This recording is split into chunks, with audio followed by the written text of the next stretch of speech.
Hey guys, welcome to I Hope This Helps. We have an exciting guest today. We have Councilman Michael Silva from the East Ward. Michael, thank you for coming. Please tell us a little bit about yourself that some of the viewers wouldn't know about. Yeah, Eric, I was born and raised in the Ironbound section of Newark, mainly on Elm Street. My parents came to this country in 1944 at the age of 10, and it's been a journey. But I love the Ironbound. I love the city of Newark. I owe it so much. I always say that if not for my parents and this great community, that I probably wouldn't be the man I am today. And so that's one of the reasons I still live here. Not only because we have everything that we need, from the best restaurants to the best cafes to just an unbelievable community. It's what it's given to me, and that's the reason I'm still here. That's awesome. Now, to your credit, you've been great. You didn't need any of this, right? What made you run? Well, a couple of reasons. One was Councilman Amador, my predecessor, who was here for 24 years, had a few issues. He was getting a little bit older, as well as he had a few health issues and some concerns. And so I was approached by members of the community to possibly look into running and being the councilman. How that came about was for most of my career in Newark Police. I had 28 years of service between the Sheriff's Department and 25 years with Newark Police. I was always intertwined within the community. And what I mean by that was when Councilman Amador's office would get a complaint, they would call me. I would address that complaint. So I was in personal contact with that person. And it happened a lot. 6 days a week, 7 days a week. Everybody had my cell phone number. Everybody would contact me. It didn't matter where I was, on vacation, at the Jersey Shore, home. People had my contact info, and I was their point of contact for Newark Police. And so I think it grew from there. You know, people trusted me, people believed in me, and I believed in myself as well. I felt there was a job that needed to be done, and I could do it. And so here we are 3 years later.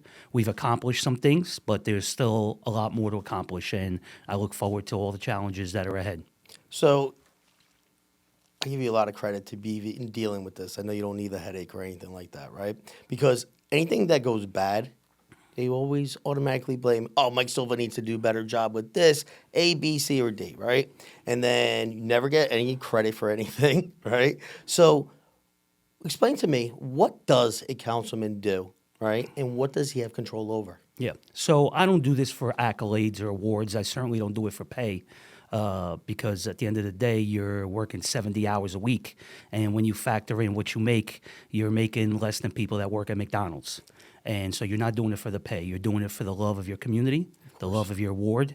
And you have that fire inside you to make people's lives better. As far as my role as councilman, people think that I often control the police department. I don't. They have a police director. They have a police chief. There's a captain here. I have a great relationship with them. They're always willing to listen and to my concerns and my complaints that I receive from my constituents. But at the end of the day, they are the ones that are held accountable and responsible for public safety. Do I take the blame for it? Of course. I'm the councilman at the end of the day, but I try to provide as many resources and support to the precinct on Market Street as I can as councilman. I have a fine line that I can go up to that at times I wish I could cross, but I can't. But at the end of the day, the East Ward by far is still the safest ward in the entire city. Other things that are like subject of conversation or hot topics like handicap parking. I don't control handicap parking. When someone submits an application for handicap parking, it doesn't come to the councilman's office. It goes to Central Avenue, Traffic and Signals. They look at the application, which is pretty intrusive. You really need a lot of information on there to be able to get a handicap parking spot. But it doesn't come to me. At the end of the day, if there is foul play and someone thinks that someone doesn't deserve that handicap spot, yes, you can call my office at 733-3665. We'll send an email out to Traffic and Signals to investigate. But I can tell you this. The last page on an application of handicap parking is a doctor's signature. I don't think that I know any doctor that would put his license or his reputation on the line to falsify information. And so I believe most handicap parking spots are legitimate, but I do agree with the community. There probably are some out there. We're actually doing an investigation on a few now, but I don't have any say on who gets handicap parking and who doesn't. And those are like the crime is a hot topic. The handicap parking is a hot topic. Garbage pickup, Just of about to course. say that. So the city puts out a message on the City of Newark board saying that City Hall will be closed on Monday, but police and fire services obviously will be working, as well as normal garbage pickup. And so then we put that message out to the community. And again, they have a director who makes a hell of a lot more money than I do. And we put that message out to the community. Yes, put your recycling out, put your garbage out. As of right now, as of this conversation, Tuesday, garbage has still not been picked up. So garbage has been put out Sunday by 6 p.m. And as of today, Tuesday right now, as we're doing this interview, garbage still hasn't been picked up. When yesterday I called the director of sanitation, who's a friend and who's been doing a hell of a better job in the last 3 months since we put a new director in there, he says to me, Councilman, we did the East Ward overnight. And I said, that's funny because I'm standing outside my home and I'm looking at my garbage cans and they're still here. Wow. And I'm looking down the block and so are my neighbors' garbage cans. So obviously there was a miscommunication somewhere, but there also has to be some accountability and some responsibility. And at the end of the day, yes, I'm responsible, but I'm going to hold them responsible and accountable as well for not doing their jobs. Yeah, I mean, that is a big hot topic, and especially when the city goes around and finds you for your garbage being out, right? And like, how is that fair? Like, it takes you 2-3 days to pick up the garbage, but you'll be quick to find me if my garbage can is out there too early or too late, and et cetera. So what I'm grasping is you're basically a voice for the community, and you see what needs and everything that is needed. And you're doing a heck of a job. I got to give you credit. A lot of things have gotten better. There's always room for improvement. I got a question for you. One thing that I dislike, I don't know if it's fair or not. What about these little scooters everywhere? Can we get rid of them? Right. So the scooters were a contract signed by the city prior to me getting there. The company is actually, there's two different companies. VO, I know, is one of them, and there's another company out there.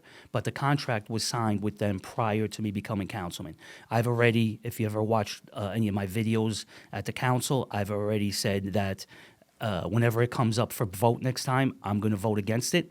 I thought it was a good idea. It probably had good intentions at the time, but obviously you could see that whatever good intentions it had, get people to work who don't have a car, who can't afford a car, and so on. But I think now it's reached a point where it's a public safety issue, right? Riding on a sidewalk, riding on the wrong way down the street, little kids on them, families on them, taking their kids to school. And I realize that, that may be your only means of transportation.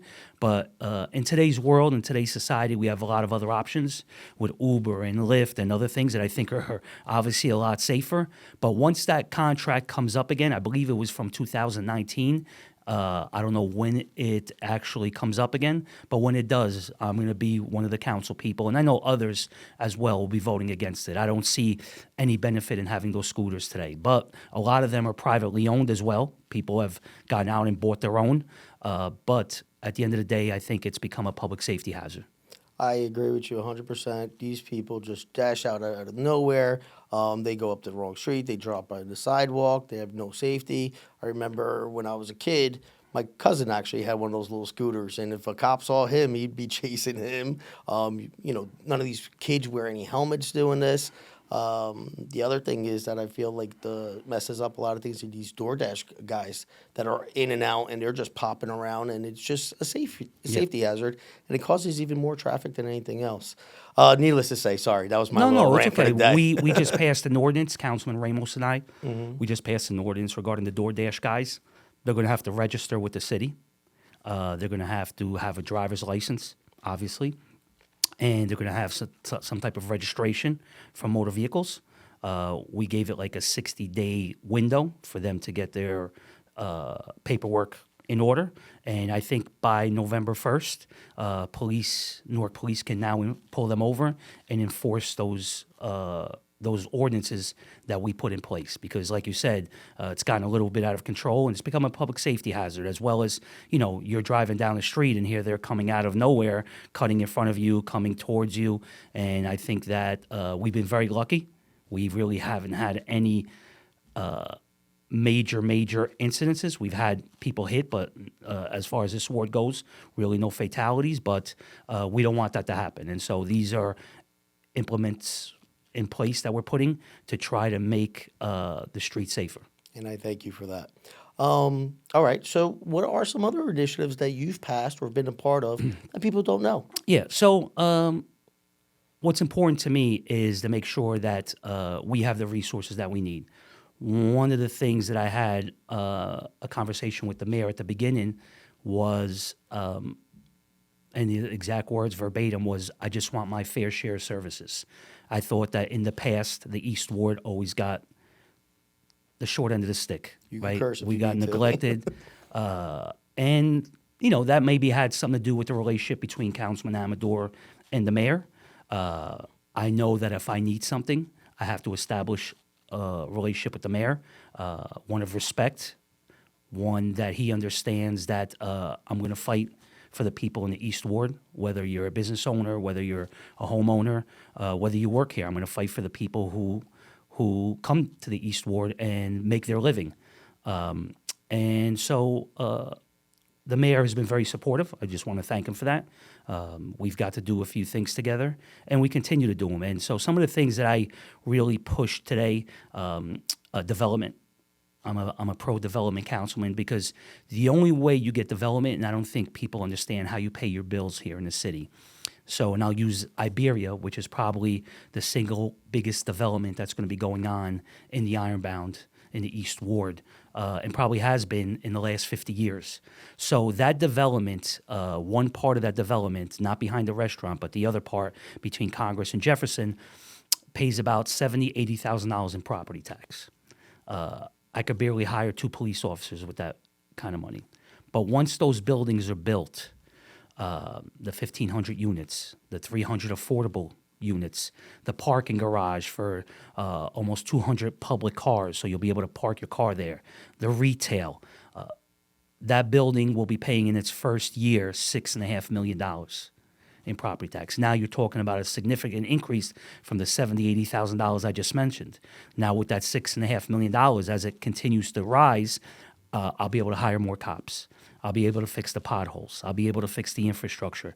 I'll be able to do a lot more things. And that's why development, not only you can't even put a price tag on those people living there and doing business in the East Ward and the Ironbound, going to a cafe, going to a supermarket, going to a restaurant, just pouring onto local businesses an amount of money that you can't even fathom. Another big initiative that I have, something that I inherited from many previous years, are our schools are overcrowded. Ann Street, Lafayette, Wilson Avenue are 3 of the top 5 most crowded schools in the entire city of Newark. And one of the things that we're working on right now is building a new East Side High School. It'll be built somewhere near St. Charles Street, which is by the Ironbound Stadium, the rec center, which will be a perfect location because Eastside plays all its games right there at the rec center. And when you live in certain suburban towns, usually the high school and the fields are really right next to each other. Yeah. And so, again, we're just securing the land. And it's one of probably the last things that I promised on my campaign, that I would get a new Eastside High School built. And what that will allow is that then Eastside will be used to put kids from Ann Street there for a few years, and then Ann Street will be rehabilitated. Then when Ann Street's rehabilitated, the kids will go back to Ann Street, then we'll go with another school, Wilson Avenue, and so on and so forth until all the schools are rehabilitated into schools where the classrooms are safe, because these schools are very old. Lafayette Street School was built when Abe Lincoln was president. Oh, wow. I didn't even And know so, that. yeah. And so our schools are very old, and not only old, but overcrowded. And I'm assuming that it's going to continue to get overcrowded. East Side, when it was built back in the day, even with the extension, was built for 1,500 students. Today's got 2,200 students. So there's 700 above and constantly growing. Their freshman classes are almost 600 kids. Their graduating classes, obviously, are between 500 and 600, which are large numbers. And so one of the things that I also did was we didn't have a school board representative for over a decade. And we got Helena Venus elected to the school board, which she's doing an amazing job. She is the voice of the parents and the kids in this community, and that's what I wanted because we didn't have that voice for over 10 years. And she constantly talks about the overcrowding, how we're busing kids from down here to other schools throughout the city, and I don't want that for my kids. I don't want that for my family. So I think by building a new East Side High School, which I believe will happen, it's not cheap. The state has to come in, the School Development Association, the SDA, has to come in with the funding to help us. But right now, at this current time, along with my partner here in the East Ward, the State Assemblywoman Ileana Pintor-Marin, we are securing land, we are securing funding to put a new East Side High School in place. And I think if you ask me, one of the most beneficial things that I'll do in my tenure as councilman, I believe it will be that. So, we were talking about the new East Side High School, but I also want to talk about the new architect school that we put where St. James Hospital was. There's 250 kids there now, first freshman class in its history. By the time they're seniors, there'll be 1,000 kids in that school. And it's a school that gives other kids in our community other options, right? Welding, plumbing and heating, HVAC, architecture and design, real estate. So having that school opened, it was a battle, battling the owners of the building, trying to get them to do the right thing, trying to get them to just get the school open and abide by a PLA, which is a pre-labor agreement, that are union things, and trying to get everybody to work together. Finally, on September 2nd, we opened up the doors, and it's a tremendous asset to this community. And I think the Board of Ed is looking into opening up other schools as well here, to try to, again, like I was saying, the main reason why we needed a new East High School was to offset the overcrowding as well as fix some of the issues that we have in the other schools. This one here, the St. James, is a state-of-the-art, brand new school. If you ever walk in there or want to do a tour, let me know. It's a beautiful, beautiful school. But again, more importantly, it gives our kids down here other options of what they want to do in life. College is not for everybody. And education in today's world is very expensive. And again, being a community of immigrants, sometimes going into these trades, which are much needed in this country, are very important. And so I think that school is going to have a tremendous, tremendous value into a community such as the Ironbound. You want a community, there's no such, you can't have a community without the children, and the children will be our future. And Yep. that is amazing. I hope, I'm around to see it all happen, and thank you. That's great. So that's my job. My job is to make sure that our businesses are doing well, that people have a place to live, that people want to live here. And it starts with public safety, right? So you can build all the beautiful buildings in the world that you want. You can build clean streets, but if they're not safe, then people aren't going to come. And so, again, public safety to me is always of the utmost importance. And as I've stated before, by far, we still live in the safest ward in the city. There was and I'll use an example as this. Sometimes you can't believe everything you see on social media. And that's what you asked me, things that kind of bother me and affect me. And so there was an incident out here, I think this past weekend, if I'm not mistaken, and they said 2 people were stabbed. And the information that was put out was 2 people were stabbed because somebody stated that. In fact, there was 2 girls that got into a fight. And so the difference between 2 girls getting into a fight and 2 girls getting stabbed, there's a big difference, right? It puts fear in people. Mm-hmm. The stabbing puts fear in people, but the reality was that it never happened. So sometimes news is put out that's really not the truth. I wish they would reach out for myself or the city and find out what really happened instead of putting fear in people, because that really doesn't accomplish anything.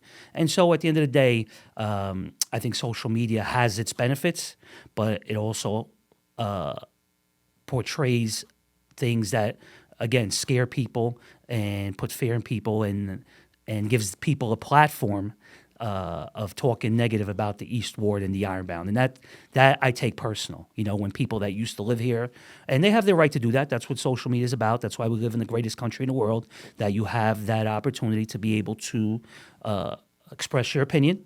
And I'm all for that. But I really hate when people that used to live here and moved away many, many, many years ago have a comment and they say, "Oh, that's the reason I left," or that's why I don't live there no more. And to me, that I take that personally. And so, but we move on. We keep fighting the good fight. Every day's a new challenge. I'll never give up. I'll continue to fight for the people that live here, no matter where you come from. And they have to know that they have to work with us as well. You live here. We have rules in this country. We have a way that we live in this society. And if you're going to live here and you're going to live amongst us in the United States of America, Newark, New Jersey, we just want you to be part of a community that's, I believe, has a lot of potential. And it's not going to be the Ironbound it used to be of 30, 40 years ago. And I know sometimes that's difficult for people to adjust to, but it's the world we live in today. It's the world we live in today. I don't think any major city is the same it was, and I don't care what major city you talk about across this great country. Any major city has changed significantly over the last 20, 30 years, and Newark is one of them. But we don't have the issues that you see on TV. We don't have the gang activity. We don't have the killings and the murders, like a lot of, or the rioting that's going on in other cities across this country. We don't have that. And that's a sign that Newark has come a long way. Yeah, I mean, especially the Ironbound. I mentioned it quite a few times already. It's a melting pot, and always has been. Before there was Portuguese, there was the Italians, the Polish, the Irish, and then after us there was the Brazilians, and and so on and so on, right? So we'll never be what it used to be 30 years ago, but hopefully we'll always move forward and better, right? Yeah, sure. And and I know that's probably one of your biggest initiatives. Sure. So always try to make things better. Absolutely. Now, you mentioned a lot of stuff. You're bringing big development to help you get more resources, and you're big, for big businesses, and to trickle down for little businesses. All right, so the development is probably going to take a while. What are you doing currently now for the little businesses that exist on Ferry Street, Wilson Avenue, and so on and so on? So actually tomorrow I have a business roundtable that I do every quarter. That's cool. I believe I sent you an invite, but if I didn't, I'll send it to you. Okay, perfect. And usually I get 60 or 70 business owners, from developers to business owners to small business owners, to show up. It's at Taste of Portugal. This year I move it around every quarter, just to keep them apprised of what's going on, right? Between the development, between taxes, public safety, which is important to them, because if the streets aren't safe, people aren't going to go to the store. People aren't going to come out and shop, or come out to a cafe, or come out and eat. And so I just give them a briefing of what's going on in the East Ward, what they can expect in the future. But again, I'm a pro-development guy. I'm a pro-business councilman. I want businesses to succeed. Whatever I could do, my part, whenever a business opens, I always get an invite to cut the ribbon, and I'm there, because I think it's important that the councilman of the East Ward is there showing support for a business that's just opening. And so again, I want to see this community grow. I want to see it develop. I think Newark, people ask me all the time, is lagging a little bit from Jersey City and Hoboken. And I think the perception was always it wasn't a safe place to live. And I'm not going to put out any numbers regarding crime citywide, but we have reached historical numbers. And I'll leave that to the police director and the mayor to make those announcements when in due time. But we have reached historical numbers here that we haven't seen in a century. And I think that we're seeing development here now, and people believe in this city. People moving from New York, people moving from Jersey City, people moving from Hoboken, Harrison into the Ironbound, into the East Ward. By far, we're the most coveted place to live in the city, And I think that it is going to continue to grow. I think the word is out there that we have a seaport, number 2 in the country behind Long Beach, California. We have an airport that's constantly developing and growing, with Terminal A being the number 1 terminal, most beautiful terminal in the United States. We have a major transportation hub in Newark, Penn Station. So we have those 3 things that not many cities across this country can actually talk about. And we're going to use those 3 transportation hubs as a selling point to making sure that people know that Newark, New Jersey is alive and well. I hope so, because I always wondered, I'm like, how did Hoboken, Jersey City, and even Harrison across the bridge do it before we did? Yep. I mean, Ironbound's always been the Ironbound, known for the cuisine and everything. Ferry Street, everybody knows what Ferry Street is. And, when I was a kid going to school, everybody's like, oh, the Portuguese feast. And by the way, you did a great job bringing that back and, what it used to be. Everybody compliments you on that I'm aware of. You said also a lot before with the small businesses. You said you tell everybody about, talk about taxes and stuff like that. I know there was a big misconception right now recently about the new tax, what is the Rate. word? Yes, right? So exactly what happened when they were doing the reevaluations? So the reevaluation is going to take place only in 2027, right? They've been going to all the houses, but that reval actually takes place at the beginning of 2027. So you're not going to see an increase regarding the reval until 2027. You did see an increase in your taxes this year, 5.6%, because the state of New Jersey determined that due to the house values, we were paying too little here in the city of Newark. What the reval does, so people can understand what a reval does, it's actually an equalization process. So the city is going to be equal throughout every ward, where prior to this reval, it wasn't. The East Ward was always paying more taxes, right? Like 60% of the tax base, if not maybe even a little more. But this new reval is actually an equalization process. So 1/3 of the people will stay at the current tax rate they are, 1/3 will go up, and 1/3 will go down.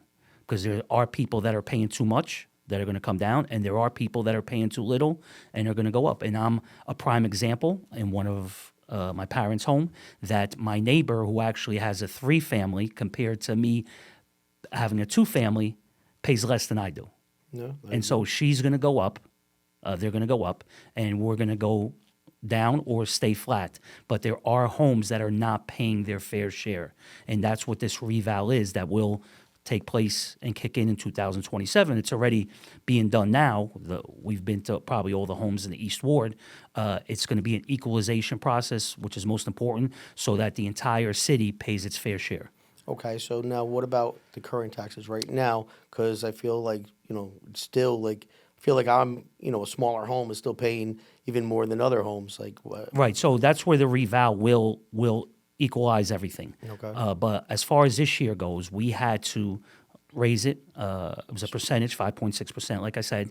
So with the exact evaluation that is Yes, currently there. not related to the reval, not related to the reval, just this year, because the state determined again that, and you're in this business, the price of homes in the Ironbound have reached, East Ward have reached citywide, but more so in the Ironbound, they have reached a point that I don't think anybody ever thought that it would get to, and it just keeps going up and up and up. And if you're a homeowner here, now you're in a very good position, obviously. Those are things I don't control, the real estate market, right? course, sure. Sometimes I get blamed for the price of homes or the price of rents, but I can assure you I have nothing to do with that. But again, Trenton got wind of what we were charging for taxes and sent us a tax rate. So that 5.6% actually goes into Essex County. They were getting the short end of the stick, Essex County, from us. And the state determined that we owed them a certain amount of money for this year. We're going to owe them for next year as well. But we actually, in conversations with the state, says, listen, we're doing a reval in 2027 that kicks in. Can you just forego this 5.6%? And they said no. And so we had to raise the taxes this year citywide to be able to pay Essex County what we owe them. Thanks for clarifying that. I think that's problem. important for people to know. Yep. Now, you mentioned public safety. You have control. You're talking on behalf of us, right? What are some initiatives you got moving forward that you'd like to tell people? Yeah, so there's a few things going on. There's always something going on here besides events that I'm doing. Like I said, I got my business right. I always try to get community engaged in everything I do. That's why I do videos to let them know what's going on, good or bad. I'll do it. I don't care. It's my responsibility to tell you if it's good, and my responsibility to tell you if it's bad at the same time. So we do so many things going. We have so many initiatives going on. We have the business roundtable. Next week we have a cancer event for childhood cancer. Somebody came up to me and told me their story about their niece, and I really took it to heart, and I decided to do something about it. So we actually got in conversation with Hackensack Meridian, which is, believe it or not, one of the only children's cancer hospitals in New Jersey. We have CHOP, but that's in Philadelphia, but I wanted to help a New Jersey-based organization in the hospital. And so we're doing a cigar event. If I did ice cream, somebody would say that there's cancerous products in an ice cream. I do cigars. They say there's cancer in cigars, so you can't win, but you can't. we're still going to do the event, and we're going to raise well over $10,000 for the hospital, and I hope to continue it every year. Then we have our cancer walk at the end of the month. That we do every year. I'm a cancer survivor, as a lot of people know, and so this is near and dear to my heart. I brought back the Halloween parade that ended in 2017. I brought it back last year, and it was a tremendous success.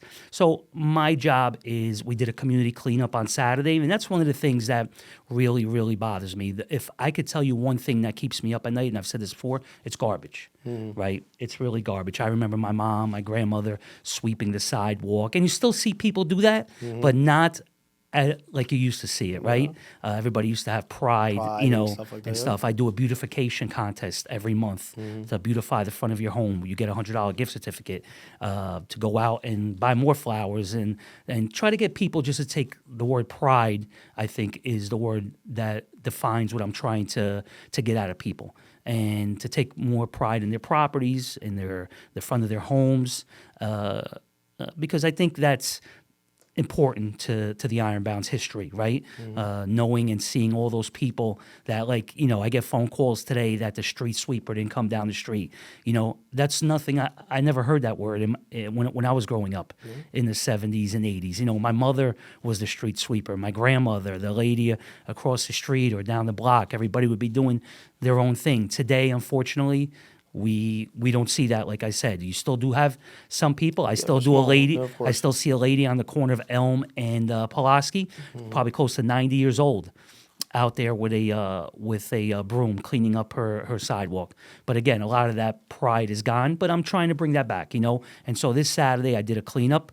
I do it once a month. I get students involved. I get people involved. And one of the things that we do was, if you don't want to clean up the area that we're clean up your block. We'll provide you with the bags. We'll provide you with the shovels. We'll provide you with the brooms. We'll provide you with everything that you need. And then we'll pick up everything at the end of the day, the bags, the garbage, whatever. For 2 consecutive months, I didn't get one phone call from somebody that wanted to participate and clean up their own block. But they like to complain, though. I Yeah, bet. and clean up their own block. And I think that's what hurts me more deep inside, to see that people don't want to get engaged, don't want to get involved. They could say, listen, that's not my job. I pay taxes. And I agree. I get it. But if you don't take pride in where you live, then we might as well turn the lights off and just give up. And so I'm not giving up. I'm going to continue to go out there as long as weather permits. November, we'll have another cleanup on a Saturday, and I do it on a Saturday for like 3 hours. We supply breakfast. Like I said, we had students come out for the new architect school over there at St. James. We had students come out on Oliver Street. Even if you cleaned up around your own school or around, the area of the school, that's enough for me. That shows me the initiative that, hey, you care. And we have to teach these young people as well to take pride in their communities, take pride in where they live. It tells a story. It tells a story. Like I always say, one of my jobs, besides passing legislation and doing other things, is talking about the great history of this community, the great history of the Ironbound. And when I do a street dedication, or when I do something that for a business or for a person, I want that name of that business or that person 100 years from now to live on. You'll look and say, wait a minute, what's the name of this person? And you look on your phone and you Google it, go, wow, this person really had an impact on this community, on this ward, on this city. And to me, those are important stories to tell. That's awesome. Do you have any like bigger initiatives going on or that you're trying to get done for the Ironbound, just like the Iberia project itself? Yeah, so I sit with developers all the time. The Ironbound, as you know, East Ward is very hot. Newark in general is very hot. So I think people think that the Ironbound just goes up to Penn Station. It doesn't. I'm actually in charge of the Prudential Center as well. Oh, That's are how you? far I I didn't go. know Yeah, that. that's how far I go up. City Hall falls under me as well. So I go all the way up to Broad Street almost, probably 100 feet away from Broad Street, and go all the way down till you get on the highway 1 and 9 going southbound to 78. That's all my areas. Okay. Symphony Hall, everything all the way down there. And so I constantly sit with developers. I've always said that development's good, but it also has to have a benefit for the community, right? It's got to be smart development. You just can't line your pockets and at the end of the day come here once a month and collect your money and get back in your Range Rover and go back to wherever it is that you live. Of course. It's got to have a community benefit for the people that live here in the city of Newark. And so developers know that when they sit with me, that it has to be good and smart development for our city and for the East Ward. Okay, that's awesome. And before you said you get in trouble for like the rents and everything like that, right? So I got a question for you. It's basically the cost of rent is high, but is it really compared to the fact that it all depends on supply and demand, right? And there's just more demand than there is supply. So how come the city of Newark, or let's talk about the Ironbound. Let me get your opinion on this. How come we can't make it legal to make like the basements, do a criteria that if you have a front door and a back door, and you're able to run something like that. Same thing with an attic. As long as you have 2 exits, you have your carbon dioxide, everything that needed to be able to rent things like that. And all of a sudden now you're starting to create more supply. Instead of people doing it anyway, then the city of Newark's not even getting a taste of it. And then, unless you have an angry neighbor, then they'll complain to you and then you'll get in trouble. Why Right. not do things a little, work with what we already have here? Basements, not so much, but we've passed an ordinance last year that was called ADUs, additional dwelling units. Of course. So if you have an attic and that attic has, say, 800, 1,000 square feet, you can make that a legal apartment. Okay. But you're going to have to go through the entire process, meaning an architect's rendering. You're going to have to abide by all the guidelines that exist in the city today, 2 egresses, sprinklers. You're going to spend some money, but you're going to be able to add value to your home. You're going to add another apartment that's legal and registered with the city. You can turn your 2-family into a 3 by having that attic and going and submitting the permits, because everything's got to be done permits and legal if that's the course, if you want to go that direction. You could build over your garages. You could Okay. have garages in the backyard and build apartments over the garages. But again, everything is got to be done legally through the city, where an architect's Of course, plans yeah. are submitted. You go in front of the zoning board or the planning board, and I think there's a tremendous benefit to that. Again, it adds more apartments, but more importantly, for the homeowner, it's going to add more value to the property as well. of course. But it's going to give people more choices of where to live, because we know it's a struggle here to find an apartment here, and especially an apartment that's at a reasonable price. Of course. And this again allows the homeowner, the average homeowner, doesn't have to be a developer, the average homeowner, to be able to add an additional apartment to their home and to add value to their house and give people more options of where to live. And how come not basements? Basements are a little tricky. I think it becomes a little more dangerous when you talk about a basement. But it could be something that in the future we can look at. But I think this additional dwelling unit already has paid dividends. I see people already fixing their attics and going forward, adding additional apartments in their homes the right way, right? Not illegal, but the right way, where you know that if you rent that apartment, that if something happens, God forbid, that those people have a safe way to get out. And again, at the end of the day, for the homeowner, it adds an additional value to their house. And how much was the square footage? It's like 800 square feet to Okay. 1,000, even anything above that, anything above that, and because a lot of people don't use their attics. No, no, You no. know, they use it for storage or just vacant, Of course.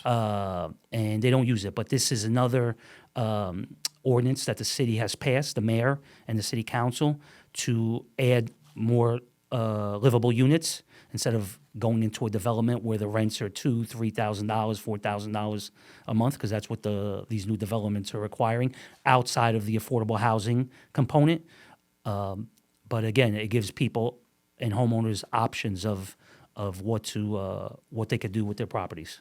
And, since we're talking on the subject, you guys also just passed something and everybody needs to register their homes, and so there can't be for rent control as well, right?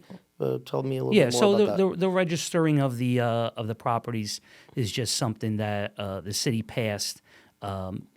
So if your home is vacant, if somebody leaves your apartment, we just come in and do an inspection of that apartment to make sure that it's livable, that you're just not, renting it and it's in poor condition, because we've seen that before. I've seen pictures of people who are renting out apartments that a human being shouldn't be living in, and this is just more to make sure that the apartments are up to code. Because a lot of these homes here are older, and sometimes they don't have the proper ventilation, or don't have the proper fire alarms or carbon monoxide detectors, or something that could pose a danger to whoever's going to go live there. And so that's why we ask more to register the homes, to make sure that the home is livable and that the landlord is not taking advantage of people. Okay. Now, what about the critics that say, "Hey, I don't want to register my home because they're just going to tax me even more," or something like that? Yeah, it doesn't. It really doesn't do anything regarding your taxes, but I get it. People may not want to register their homes, and I'm not going to tell you to. It is an ordinance that we passed, but at the end of the day, if the homeowner doesn't want to register their home, it's their option not to. Okay, I didn't even know that was it's even a their, thing. yeah, it's their option not to. I'm not going to sit here and tell you what to do with your home. It's up to you to be able to think forward that one day there could be an inspection and you're not registered, and that could end up hurting you financially, as well as hurting you in repairs that you probably didn't have to do, but now the city's going to make you do. And so there's a balance there, Of course, there's a balance, but if you have a 3 or 4 family, regardless, you have to do it through the state of New Jersey anyway every couple of years. Exactly. You need that green card to be able to do that inspection as well. So I think this was catered more to. We were getting a lot of complaints from people. I'm going to use this word, absentee landlord. Okay. Right? And I think that's one of the things that most affects this community. A lot of our landlords don't live here anymore, where they used to live here. A lot of them have moved up to bigger, better places, and that's okay. They've done well in Maybe life. bigger. I'm not saying better. Yeah, I still have a heart for this community. they've done well in life and have moved somewhere else. Of course. And now that home is no longer the place where they live and took pride in. Right? They take more pride in where they live in today, and the property today gets neglected. And I don't care where you're from. If you're Portuguese, Spanish, from Spain, Italian, whatever, you have a responsibility. Of course. To the people who still live here, to keep your property clean. And I've gone toe-to-toe with some of the biggest landowners here that are Portuguese. And I'll say that because I'm Portuguese American. And I've told them that I'm not going to show any mercy just because of who they are. And I've stood my ground, and I'm going to hold everybody accountable. And you should be. And that's the only right thing to do, because there's good and bad of everyone, right? There's a lot of landlords that you just mentioned that they're doing the wrong thing, right? But then you have good landlords that are doing the right thing, and the laws are against them as well. Yep. Right? Like the tenant has more laws than the actual owner does, and they get them removed, and it's difficult. But that's a story for another time. Yeah. I know your time is valuable. My concern, Eric, is again, what keeps me up at night is the garbage and the front of the homes. You have a responsibility. If you don't, I'm here to tell you, you're responsible 18 inches in from the curb to keep your sidewalk clean, to make sure that your garbage is put out right. that your cardboard is put out right on Sunday nights, to make sure that your bottles and cans are put out right on Wednesday nights. You have a responsibility. I don't care if you live in Warren, Watchung, or wherever you live. You have a responsibility to make sure that that tenant or that person that you're holding responsible, or you, puts the garbage out correctly. Because guess what? When the ticket's given, it's going to get given in your name. It's not going to be given in the tenant's name. You're the one that's going to get the ticket. You're the one that's going to have to get to court. You're the one that's going to have to get the attorney.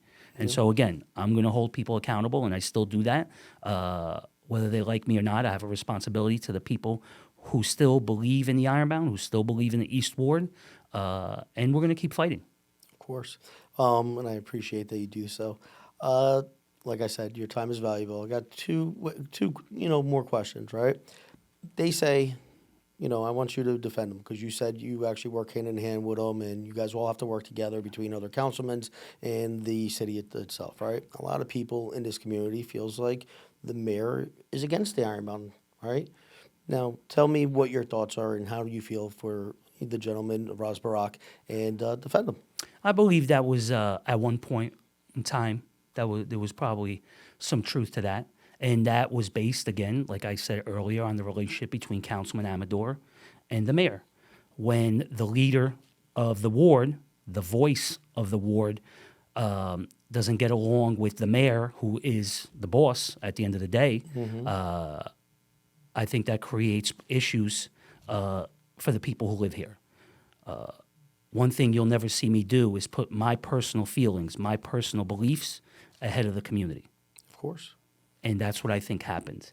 And when that happens again, the East Ward gets put to the back of the line, whether it's snow removal, whether it's garbage pickup, whether it's police services, and other things that the city is in control of. And I believe the only ones who suffered at the end of the day were us, the residents, the people who live here. The mayor, although we can't agree on 100% of the things, but that's okay.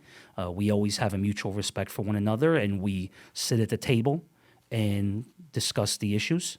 But he always answers my call whenever I have an issue, or I'll text him and say, Mayor, can I speak to you? He'll call me back in 15 minutes. He took time out of his busy schedule last week, I believe he was in Chicago, to talk to me because I was concerned about the budget and I had some questions.